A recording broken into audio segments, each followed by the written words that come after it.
Sungguh-sungguh Allah sangat ridho ketika seorang hamba itu makan makan ketika sesuap nasi dia muji Allah, ketika minum seteguk nasi dia muji Allah.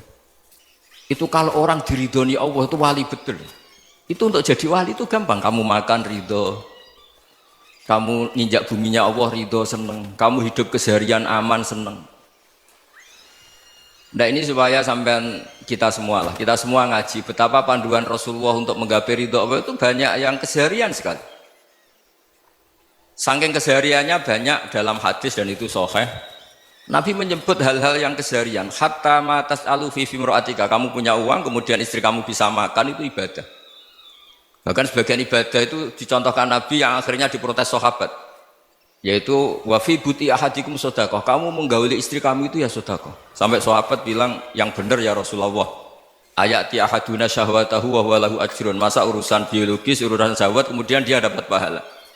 Nabi menjawab, alai salawadu aha fi haramin akana alaihi wisrun. Bagaimana kalau dia meletakkan ke yang tidak benar itu kan dosa. Nah, hal-hal seperti ini yang saya ingin teman-teman semua.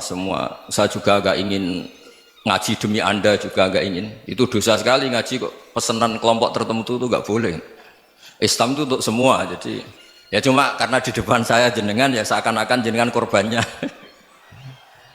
Itu ada ilmunya dalam usul fikih itu. Jadi orang itu harus ngaji usul fikih. Nama yang disebut, mungkin Mas Sufyan masih ingat zaman ngaji usul fikih. Nama yang disebut itu tidak jaminan sebagai prioritas perintah. Jadi misalnya gini, kebetulan yang di depan Nabi itu Abu Dzar. Nabi ya bilang, ya Abu Dzarin ini uhibbuka misalnya, atau ya Mu'ad ini uhibbuka, atau ya Abu Hurairah ini uhibbuka misalnya. Banyaklah riwayat yang Nabi nyebut ya Abu Dzarin, ya Mu'ad, ya Abu Hurairah. Kemudian misalnya Nabi meneruskan khitab, ini uhibbuka, saya mencintai kamu, fakul dubur sholatin, atau sebagian riwayat disebut fala tada'an la dubura kulli sholatin Allahumma inni ala dzikrika wa syukrika wa husni ibadatik. Saya mencintai kamu, siapa saja, Mu'ad bisa, Abu Dzar bisa siapa.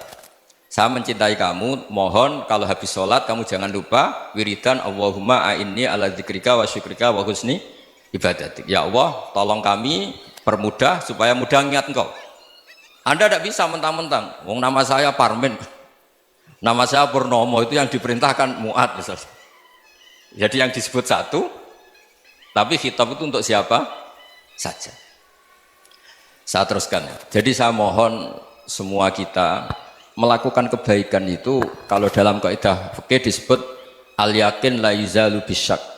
Banyak kebaikan yang kebenarannya itu 100%. Tidak punya efek samping ke pihak lain, ke kelompok lain, ke komunitas lain. Yaitu tadi misalnya Anda makan, dan itu murah sekali, hanya butuh satu piring. Setiap punyaan kamu muji Allah, setiap minum kamu muji Allah. Itu redaksinya Rasulullah SAW disebut, Allah sangat ridho ketika seorang hamba makan, kemudian dia memuji Allah. Atau minum, kemudian dia muji Allah. Logikanya gampang, negara seperti ini yang kamu harapkan bentuknya kayak apa, mertua, ipar, komunitas, tetangga, itu nyata terjadi itu kan belum pasti. Sementara yang mesti terjadi adalah kamu butuh makan, kalau tidak mati. Butuh minum, kalau tidak mati. Butuh bumi yang nyaman ditempati, kalau tidak kita juga mati. Sebab itu Allah kalau menyebut nikmatnya itu hal-hal yang keseharian. Alladzi at'amahum min ju'. Allah itu siapa? Allah itu yang menciptakan kamu bisa makan. Tidak berlebihan, Allah itu yang menciptakan kondisi sosial itu ideal. Zaman Nabi itu ya ada orang munafik. Orang-orang pilihan Allah itu juga diuji orang sekelilingnya yang macam-macam. Semua diuji sesuai konteks zaman dan waktu.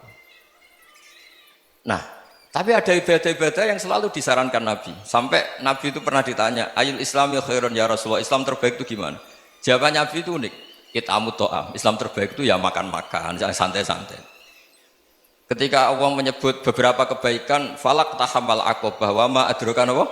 Mal aqobah. Terusannya apa? Fakku rokobah. Terusannya apa? Au it'amun fi yaumin di masubah. Ya, itu acara makan-makan itu juga Islam. Kenapa? Ya bayangkan kalau tidak ada makanan, kita mati kan? Kondisi sosial tidak ideal itu Anda masih gak apa-apa, tapi kalau Anda tidak makan, Anda tidak minum, Kamu punya istri cerewet masih bisa hidup, punya mertua cerewet masih bisa hidup. Tapi kalau tidak makan bisa mati. Berarti penting mana istri sama makan? Penting mana? Makan. Semoga istri Anda dengar, nanti kamu disuruh makan tapi pulang deh. Itu kalau dibahasakan makan masih memahami. Penting mana nasi satu piring dengan istri. Nggak ada nasi mati, nggak ada istri belum mati. Penting mana? Gak berani jawab kan? Nah, ternyata Anda ada garang kan di depan istri. Jadi saya mohonlah, mungkin Mas Sufyan Sauri tadi yang bisa bantu lah. Teman-teman tuh ngaji yang keseharian saja. Karena kita nyari ridha Allah itu berdasar firman Allah. Dan firman Allah itu menyebut keseharian tuh riang, gampang. Yaitu tadi misalnya wa min ayatihi manamukum billaili wan nahar. Termasuk ayat-ayat Allah itu kamu tidur. Maka dulu itu ada guyonan, ada tokoh Mu'tazilah, kelompok dalam Islam yang berpikir manusia itu bisa menentukan ikhtiarnya sendiri. Karena saya bisa duduk, ingin berdiri, berdiri. Karena kelompok ini nggak terima kalau semua kehendak Allah, nanti bagaimana kalau semua kehendak Allah kok ada hisab ya, ada sanksi. Lucunya itu dia akhirnya, ini cerita ya, mencintai seorang perempuan, cantik sekali. Dan itu dia menjadi ahli sunnah itu oleh hal-hal yang sepele. Karena istrinya cantik, ya namanya suami istri itu hubungan intim. Terus ditanya, Mas, masih ingin lagi? Masih. Silahkan diulang lagi. Wah ya tidak bisa. Katanya manusia bisa menentukan yang diinginkan. Itu tobat itu. Itu nggak bisa ditobatkan Mas Sufyan Ats-Tsauri. Orang cantik yang mudah nobatkan orang itu orang cantik. Segampang itu. Akhirnya kita tahu, makanya kalau dalam kitab Hikam itu disebut al-aqil mayyakul madza yaf'alu wa hubi wal ghafil mayyakul madza af'al. Orang yang punya akal karena sadar ini wilayah Allah, semua milik Tuhan. Itu dia tiap hari berpikir, besok Allah akan melakukan apa terhadap dunia ini. Kamu merencanakan suatu mau plesir, ternyata gempa. Mau wisata ke Rusia, ternyata perang. Kamu tidak pernah tahu apa yang akan terjadi besok. Wa ma tadri nafsum madza taksibu ghadan. Tapi anda semua kita ini sering punya jadwal permanen. Makanya saya kalau diundang siapa saja bisa takdir. Yang jelas Gus ini acara penting. Ya masih acara penting nak pangeran ngersakno piye? Kok ape dadi pangeran? Kamu kok mau jadi Tuhan? Itu kadang ya kiai. Penting Gus acara ini jenengan harus memastikan bisa. Loh kamu itu yang ngajarin tauhid, sesuatu itu biadillah kok bilang-bilang apa pasti. Kalau maksa terus tak tobatkan loh kamu kata saya itu. Ya kalau gitu Gus bilang insya Allah. Wah itu hati saya, fisik saya, roh saya sudah bilang insya Allah. Tidak usah kamu latih kata saya. Nah hal-hal tauhid keseharian itu gampang sebetulnya. Wal ghafil yaqulu madza af'al. Tapi orang yang lupa Allah dia setiap hari bilang besok apa? Kita bisa melakukan apa? Seakan-akan dia itu aktor, dia penting, dia subjek permanen, dia. Padahal kita ini hanya objek kehendak Allah Subhanahu wa taala. Karena kita yakin sesuatu yang terjadi di alam raya ini kita tidak bisa apa-apa. Makanya saya sering ngaji, sering bilang saya, ketika Anda mensifati Allah, dia yang menghidupkan.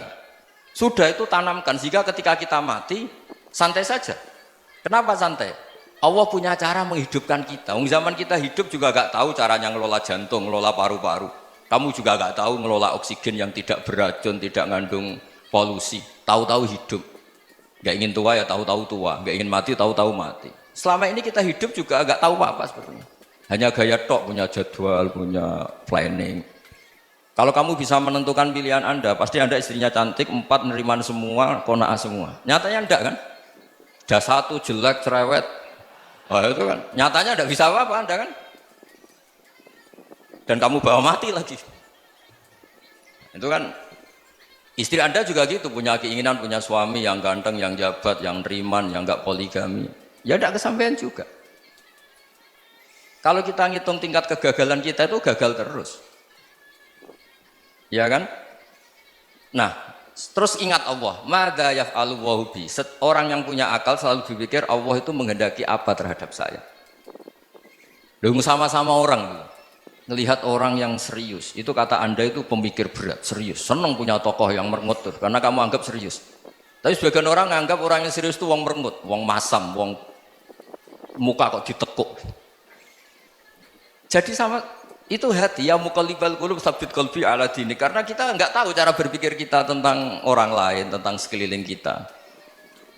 Misalnya kita orang baik yang jenis ngrumat fakir miskin, ada orang bangun masjid mewah itu janggal. Apa artinya masjid mewah kalau banyak orang kelaparan? Tapi kalau yang jenis pendidikan, apa artinya masjid mewah kalau tidak bisa ngaji? Nanti yang jenis infrastruktur, apa artinya ini kalau semuanya punya sudut pandang yang berbeda-beda. Dan Islam mengapresiasi semua kebaikan. Tapi katakan semua kebaikan itu adalah kehendak Allah Subhanahu wa taala. Karena apapun baik Anda itu pakai fasilitas yang diberikan oleh Allah Subhanahu wa taala. Sehingga ini yang disebut kulillah sumadarhum fi khawdihim yal'abun. Ya kembali tadi ke tema-tema bahwa keseharian Anda ini sudah Islami. Saat Anda tidak bisa melakukan apa saja.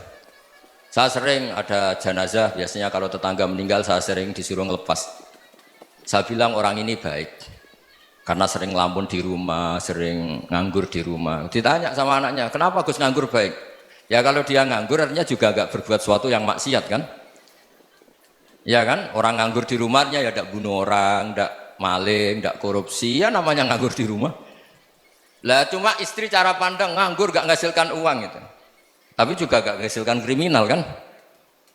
Jadi sebenarnya Islam itu makanya kalau sampai ngaji usul fikih itu ada kitab usul fikih namanya Lubul Usul, itu terkenal sekali di pesantren itu. Itu kalau ngapresiasi keseharian itu luar biasa.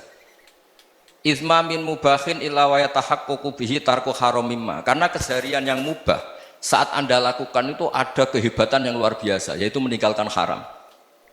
Makanya dulu banyak orang-orang alim ketemu temannya itu guyon sampai semalaman. Itu biasanya yang semangat Islam itu kiai kok tidak tahajud, kiai kok tidak witir. Orang yang sedang mapan uangnya banyak, malam itu tidak kelayaban itu sudah luar biasa. Melawan nafsu supaya tidak maksiat itu sudah luar biasa. Supaya lupa guyon sama temannya semalaman sampai subuh. Gejlok-gejlokan ngenang zaman miskin, zaman kuliah nggak jelas, zaman apa. Melihatnya jangan tarkut tahajud. Seperti ini meninggalkan tahajud, tapi meninggalnya ini talkul muharramat. Jadi kayak apa hebatnya? Sehingga Imam Ghazali punya riwayat yang agak unik. Hatta takuna ibadatu akhiri hadil ummah iku an-naum. Sehingga suatu saat ibadah terbaik umat ini itu tidur. Itu kan riwayat kontroversi. Ketika Imam Ghazali ditanya, kenapa iya? Kenapa kamu mulai keluar dari rumah itu sudah banyak maksiat? Melihat perempuan yang enggak mahram, melihat fenomena. Tapi kalau kamu tidur itu enggak melihat apa-apa. Tapi juga kamu jangan menganggap tidur itu ibadah betul. Saatnya melakukan fardu ain malah masih tidur. Tapi itu sudut pandang yang menjadikan kita Islam itu gampang. Jadi saat Anda tidak bisa aktivitas apa-apa, misalnya ada beberapa orang yang lumpuh. Lumpuh itu memang nggak bisa Jumatan, nggak bisa ibadah, tapi dia juga nggak bisa maksiat. Tidur itu memang Anda saat itu tidak bisa tahajud, tidak bisa witir, tapi saat itu ada zina, ada maling, tidak gosipkan orang, tidak bully orang, tidak menanamkan kebencian, tidak hasud. Sehingga tidur menurut Allah Ta'ala wa min ayatihi manamukum billaili apa? Wan-nahar. Karena di tidur itu selain ada unsur istirahat, jaga kestamina, juga ada unsur meninggalkan beberapa keburukan. Nah saya mohon ibadah yang keseharian ini kita jaga. Supaya kita semua baca ayat itu fasih. Fasih itu tertanam di hati. Allah itu siapa? Alladzi at'amahum min ju'i wa amanahum min khauf. Dan Allah kalau cerita di Quran itu anna sababnal ma'a sabba tsumma syaqqaqnal ardha wa syaqqa fa ambatna fiha habba wa inaba wa qadba wa zaituna wa nakhla wa hada'iqa hulba. Kamu tahu saya ini siapa, kata Allah. Saya ini adalah Tuhan yang menurunkan air, kemudian ada tanaman banyak. Habba wa inaba wa qadba, ada zaitun, ada tin, kalau orang Jawa mungkin ada tela, ada padi, ada mangga, ada pisang. Sudah. Wa inaba wa zaituna wa nakhla wa hada'iqa hulba. Ada perkebunan yang lebat. Tujuannya apa? Mata Allahkum, silahkan kamu pakai, kamu nikmati. Tapi karena kadang kita ini punya ide-ide besar. Tadi untuk syukur saja nunggu punya istri riman, rumah baik, tetangga baik, komunitas baik, semuanya baik baru syukur. Lama-lama nanti ada di surga, syukurnya nunggu surga paling kelas A. Itu sudah ada yang menghuni Rasulullah, kamu nggak boleh di situ. Masa untuk syukur saja? Repotnya Masya Allah. Jadi mohonlah Quran yang kalau Anda hafalkan juz sama itu kan ada ayat-ayat yang kayak tadi. Ya, fal yang dzuril insanu ila ta'ami. Coba lihat. Apa yang kamu makan ya? Dari mana? Dan untuk mempertahankan hidup kamu keseharian. Jadi jangan kira ibadah itu harus membentuk komunitas yang versi Anda. Ibadah itu harus yang hal yang mulu-mulu. Kesehariannya Anda alami. Loh ini saya tidak bikin-bikin. Saya ngaji bukan karena berdasar pesanan. Itu ayat yang saya baca kan betul ada ayatnya kan. Fal yang dzuril insanu ila ta'ami. Anna sobabnal ma'a sobba. Thumma syaqaqnal ardo syaqqa. Fa'ambasna fiha habba wa inabau wa qadba. Wa zaitunaw wa nakhla wa hada'iqa gulba. Terusannya apa? Mata'al lakum, silakan kamu nikmati. Mata itu silakan kamu nikmati. Ya kayak sampean dikasih hidangan ya makan. Ya sudah makan. Habis makan ya minum. Habis itu ngantuk ya tidur. Ya sudah normal-normal saja. Kayak apa indahnya Islam. Tapi Anda mencari Islam yang gimana lagi? Nah itu yang diajarkan guru-guru kita, diajarkan sanad kita sampai Wali Songo, sampai Rasulullah SAW. Bahwa pada akhirnya ada jihad, ada perang. Itu dulu memang perang, bukan membunuh, beda. Dulu kita dijajah Belanda ya perang, dan itu normal karena kita dijajah. Jadi ketika orang lain ingin baik sama kita, wa in ahadum minal musyrikin astajaruka ya fajirhu hatta yasma'a kalam Allah. Kalau mereka ingin baik ya kita baik. Makanya ada istilah mustakman, muahad. Kalau mereka ingin damai, berdampingan dengan kemajmukan ya itu yang lebih baik. Karena memang Islam menghormati proses perdamaian. Wa in janahu lisalmi ya fajnah lah. Kalau ingin damai ya kita harus